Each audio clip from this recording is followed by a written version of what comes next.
ഒന്ന് റബീഉൽ അവ്വലിന് പുണ്യമുണ്ട്. രണ്ടാമത്തെ കാര്യം റബീഉൽ അവ്വൽ ഈ പ്രത്യേക അമൽ ചെയ്യുന്നതിന് പുണ്യമുണ്ടോ ഇല്ലെന്നാണ്. സുന്നികൾ പറയുന്നത് ഈ ദിവസത്തിന് പ്രത്യേക പുണ്യമുണ്ട്, ഇതിന് ലൈലത്തുൽ ഖദറിനേക്കാൾ പ്രത്യേകതയുണ്ട് എന്ന് തന്നെയാണ്. സുന്നികൾക്ക് ഈ ദിവസത്തിൽ റബീഉൽ അവ്വൽ ഇന്ന് നടന്നുകൊണ്ടിരിക്കുന്ന കാര്യം അത് റസൂലുള്ളാഹി സ്വല്ലല്ലാഹു അലൈഹി വസല്ലം തങ്ങളുടെ കാലത്തില്ല, അത് പിന്നീട് വന്നതാണ് എന്നത് തന്നെയാണ് വാദം. അങ്ങനെ തന്നെയാണ് പ്രചരിപ്പിച്ചിട്ടുള്ളത്. തങ്ങൾ ചെയ്തിട്ടുണ്ട് എന്ന് സുന്നികൾ എവിടെയെങ്കിലും പറഞ്ഞതായിട്ട് കാണിക്കാൻ കഴിയോ? പറഞ്ഞിട്ടില്ല. പറയാൻ കഴിയൂല. ഇവിടെ നിഷേധമല്ല അമീറെ, ഈ തൽക്കാലം തിരിച്ചുവിടല്ലേ, സമയം പ്രധാനം. എന്താ മുമ്പ് വന്നത്? ദിവസത്തിന് പ്രത്യേകത ഉണ്ട്. എവിടെ പറഞ്ഞു വയ്ക്കാൻ പിന്നെ പറഞ്ഞതാണ്, അതന്നെ പൊളിഞ്ഞു. ദിവസത്തിന് പ്രത്യേകത ഉണ്ട് അതിനേക്കാൾ. പക്ഷെ എവിടെ ഉണ്ട് അത് പറയാൻ പറ്റില്ല. അത് ഞങ്ങൾ ചെലവ് വെക്കണം. ഇത് നിങ്ങൾ ചെലവ് വെച്ചതാ? ഇത് ഞങ്ങൾ ചെലവ് വെച്ചതാണ്. ഞങ്ങളെ ചെലവിലെ ഈ പരിപാടി നിങ്ങൾ പറഞ്ഞോളി ഏതായത്തെ ഇനിയിപ്പോ എന്താ അന്ന് ആഘോഷിക്കുന്ന പ്രത്യേകത പറഞ്ഞിട്ടുണ്ടോന്നാ നേരത്തെ വായിക്കൊന്നുകൂടി വായിച്ചത്. മുസ്ലിങ്ങൾക്ക് മുഹമ്മദ് നബി സ്വല്ലല്ലാഹു അലൈഹി വസല്ലമയുടെ ജന്മദിനത്തേക്കാൾ ആനന്ദദായകമായ മറ്റൊരാഘോഷമേ ഇല്ല. മറ്റു ദിവസമേ ഇല്ല എന്നല്ല, മറ്റൊരാഘോഷമേ ഇല്ല. അപ്പൊ എന്താഘോഷമുണ്ടെങ്കിലും ഏതാഘോഷമുണ്ടെങ്കിലും അതിനേക്കാളൊക്കെ ഏറ്റവും ആനന്ദദായകമായ ആഘോഷം ഇതാകുന്നു. ഏത്? ഇല്ലാത്തൊരാഘോഷം. അതിപ്പോ നിങ്ങളെ പറഞ്ഞു തങ്ങൾ ചെയ്തു ഞങ്ങൾ പറഞ്ഞിട്ടില്ല, സഹാബിമാർ ചെയ്തു ഞങ്ങൾ പറഞ്ഞിട്ടില്ല, അത് പറയാനൊട്ട് കഴിയുകയുമില്ല. ഇനിയും വായിച്ചൊന്നും കൂടി വായിച്ചല്ല, ഏതായാലും ഇങ്ങോട്ട് കേൾക്കണല്ലോ. SYS മീലാദ് ക്യാമ്പയിന്റെ ഭാഗമായി ഇറക്കി. നമ്മുടെ വീടിനുള്ളിൽ റബീഉൽ അവ്വൽ കടന്നു വന്നാൽ നാം പ്രത്യേകം സ്വീകരിക്കേണ്ടിയിരിക്കുന്ന രീതികളുണ്ട്. നമ്മുടെ വീടിനുള്ളിൽ റബീഉൽ അവ്വൽ കടന്നു വന്നാൽ നാം പ്രത്യേകം സ്വീകരിക്കേണ്ടിയിരിക്കുന്ന രീതികളുണ്ട്. ഒന്ന്, കുടുംബാംഗങ്ങൾ ഒത്തുചേർന്നു റബീഉൽ അവ്വൽ 1 മുതൽ ഇശാ മഗ്‌രിബിനിടയിൽ അല്പസമയം മൗലീദ് പാരായണം നടത്തുക. റബീഉൽ അവ്വൽ കടന്നു വന്നാൽ പ്രത്യേകം ചെയ്യേണ്ട കാര്യങ്ങൾ ഒന്നതാണ്. 2, ചെറിയൊരു മധുരപലഹാരവും നൽകുക. എല്ലാവരും ഒന്നിച്ചിരുന്ന് മൗലിദ് പാരായണം നടത്തി പ്രാർത്ഥിക്കുക. മക്കൾക്ക് നബിയെ കുറിച്ച് അറിയാനും ആദരവ് തോന്നുവാനും ഇത് കാരണമാകും. വീട്ടിൽ ബറക്കത്തും ഐശ്വര്യവും കൂടാൻ ഇത് മതി. വീട്ടിൽ ബർക്കത്തും ഐശ്വര്യവും കൂടാൻ ഇത് മതി. പക്ഷെ എന്ന് ചെയ്യണം? റബീഉൽ അവ്വൽ കടന്നു വന്നാൽ പ്രത്യേകമായി ചെയ്യണം എന്നാണ് പറഞ്ഞത്. മാത്രവുമല്ല നമ്മൾ പറഞ്ഞല്ലോ, ഇപ്പൊ നിങ്ങൾ പറഞ്ഞു നബി ഞങ്ങൾ ചെയ്തിട്ടില്ല, ചെയ്തു ഞങ്ങൾ പറയുന്നില്ല, സഹാബകൾ ചെയ്തു എന്നും ഞങ്ങൾ പറയുന്നില്ല. അപ്പൊ പിന്നെ ഇന്ന് ഹമീദ് ഫൈസി പറഞ്ഞ 4 ആയത്ത് നബി പ്രാവർത്തിയാക്കിയിട്ടില്ല എന്നാണ്. അള്ളാഹുവിന്റെ റസൂല് ഈ ആയത്തുകൾ ജീവിതത്തിൽ പാലിച്ചില്ല എന്നാണോ നബി ദിനം നാം അറിഞ്ഞിരിക്കേണ്ടത് എന്ന് പറഞ്ഞിട്ടാണ് 4 ആയത്തുകൾ കൊടുത്തത്. അതേപോലെ സമാനമായ എത്ര ആയത്ത് മൂലയന്മാർ ഈ മാസം ദുർവ്യാഖ്യാനിച്ച് പറയുന്നു. അപ്പൊ ഈ ആയത്തൊക്കെ ഉണ്ടായിട്ട് നബി അത് ചെയ്തില്ല, സഹാബിമാർ ചെയ്തില്ല, താബിഈങ്ങൾ ചെയ്തില്ല. പിന്നെ മുദഫർ രാജാവ് എന്ന് പറയുന്ന ഹിജ്റ 630 മരിച്ച, ഹിജ്റ 7-ാം നൂറ്റാണ്ടിൽ മരിച്ച മുദഫർ രാജാവ് എന്ന് പറയുന്ന രാജാവ് മൂപ്പരാണ് ആദ്യത്തെ ഈ ആയത്തൊക്കെ പ്രാവർത്തിയാക്കിയതല്ലേ.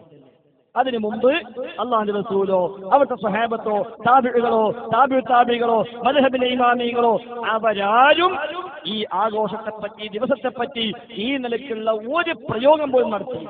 ഷാഫി മദ്ഹബ് എന്ന് പറയുന്നുണ്ടല്ലോ, ഷാഫി ഇമാമിന്റെ ഏതെങ്കിലും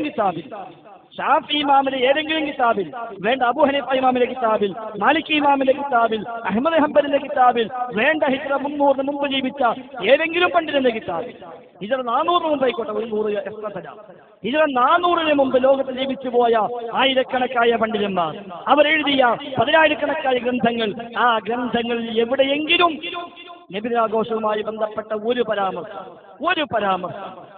നബിദിനാഘോഷവുമായി ബന്ധപ്പെട്ട ഒരൊറ്റ വരി ഇമാം ഷാഫിയുടെ കിതാബിൽ, ഇമാം അബൂ ഹനീഫയുടെ കിതാബിൽ, ഇമാം മാലിക്കിന്റെ കിതാബിൽ, ഇമാം അഹ്മദിന്റെ കിതാബിൽ, ഇമാം ബുഖാരിയുടെ കിതാബിൽ, ഇമാം മുസ്ലിമിന്റെ കിതാബിൽ തുടങ്ങി ഹിജ്റ 400 വരെ ജീവിച്ച 10,000-കണക്കായ ആലിമീങ്ങളുടെ ധാരാളം ഗ്രന്ഥങ്ങളിൽ എവിടെയെങ്കിലും ഒരു പരാമർശം ഇല്ല, കാണൂല.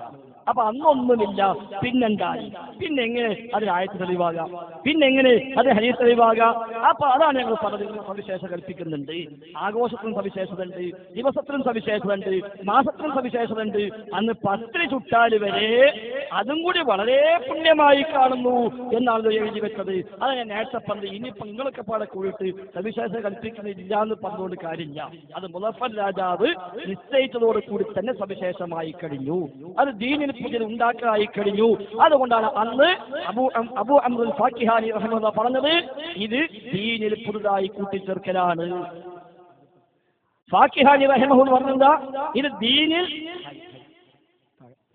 ദീനിൽ പുതിയതായി കൂട്ടിച്ചേർക്കലാണ് എന്നാണ് പറഞ്ഞത്. എന്തുകൊണ്ട്?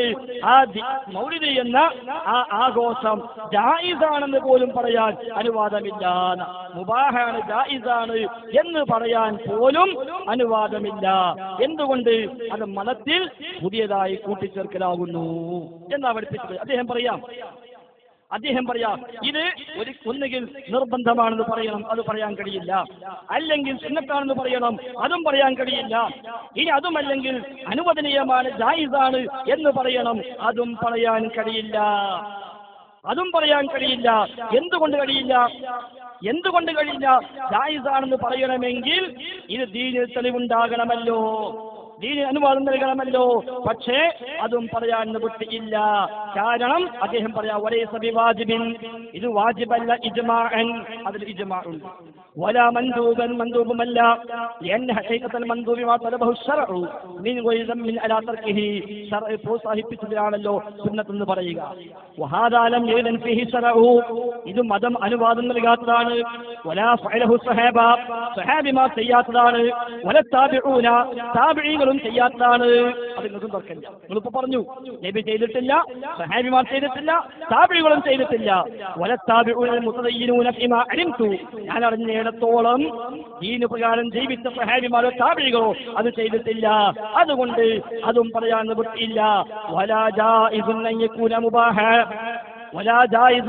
മുബാഹ, ഇനി അനുവദനീയമാണ് എന്നും പറയൽ അനുവദനീയമല്ല. എന്തുകൊണ്ട്?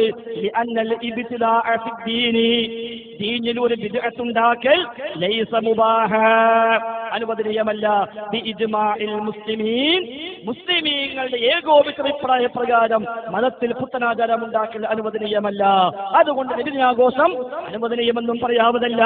ഇനി ഫലം യബ്ഖ, ബാക്കിയില്ല, ലാ യകുന മക്റൂഹൻ ഔ ഹറാമാ, ഒന്ന് ഇത് കറാഹത്ത് എന്ന് പറയാം, അല്ലെങ്കിൽ ഹറാം എന്ന് പറയാം, അല്ലാത്തൊന്നും പറയാൻ പറ്റില്ല. അദ്ദേഹം തന്നെ ഇടയ്ക്ക് പറഞ്ഞു വഹാദാ ജവാബി ബൈനയദില്ലാഹി തആല ഇൻ അൻഹു തുഇൽതു, നാളെ അള്ളാന്റെ കോടതിയിൽ ഇതേപ്പറ്റി ചോദിക്കപ്പെട്ടാൽ അവിടെയും എനിക്കുള്ള മറുപടി ഇത് തന്നെയാകുന്നു എന്ന് കൂടി അദ്ദേഹം പറഞ്ഞു. അത് ഗണ്ണിക്കുമെന്ന് ചിലരൊക്കെ പറഞ്ഞെങ്കിലും ഗണ്ണിക്കാൻ കഴിഞ്ഞിട്ടില്ല എന്നത് കൂടി കൂട്ടത്തിൽ സൂചിപ്പിക്കുകയാണ്.